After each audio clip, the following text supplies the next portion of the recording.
My friends, for over 30 years, as founder and president of the Foundation for Ethnic Understanding, I've led a national movement with prominent civil rights leaders committed to racial justice and strengthening Black-Jewish relations.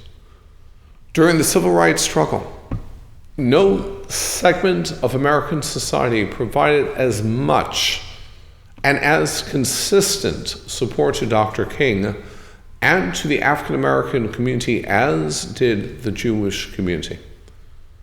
Today, in response to the senseless and brutal murder of George Floyd, the Jewish community has spoken out forcefully and recommitted itself to fighting systemic racism in partnership with the African American community.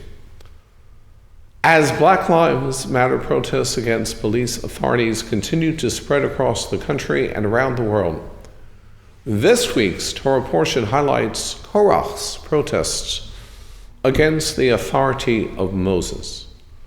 Korach and 250 of his cohorts incite rebellion, rallying the Israelites against the leadership of Moses and Aaron.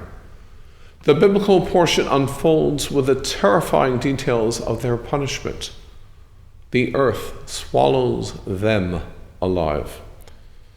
It is troubling to think about the harsh, unforgiving response to the uprising.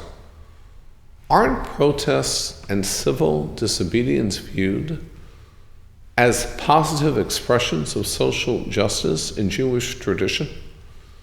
Freedom of speech is an essential element of a Jewish democratic society. What was so egregious about Korach's rebellion that warranted such a horrifying punishment? In the Talmud, Korach's rebellion is held up as a definition of wrongful dissent.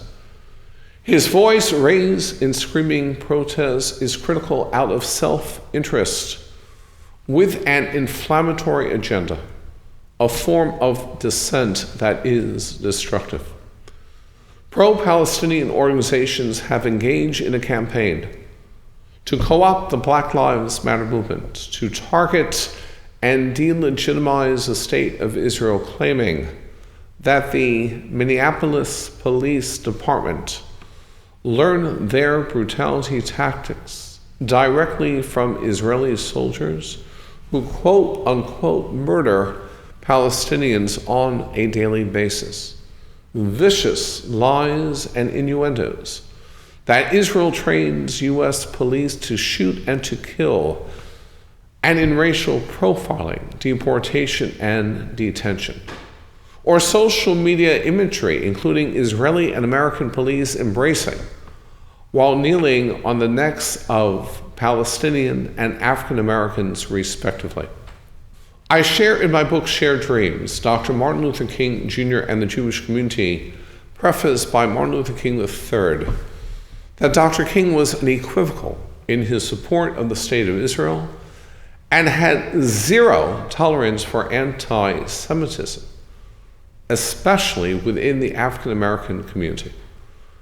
The Jewish people are proud of our singular role in the civil rights struggle.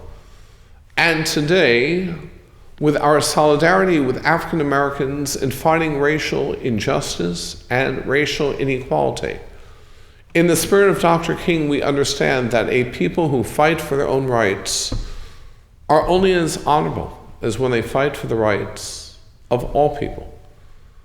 Protests and civil disobedience are viewed as positive expressions of social justice in Jewish tradition, as Korach reminds us a tainted, corrupted, impure, and self-interest agenda is not. Shabbat Shalom.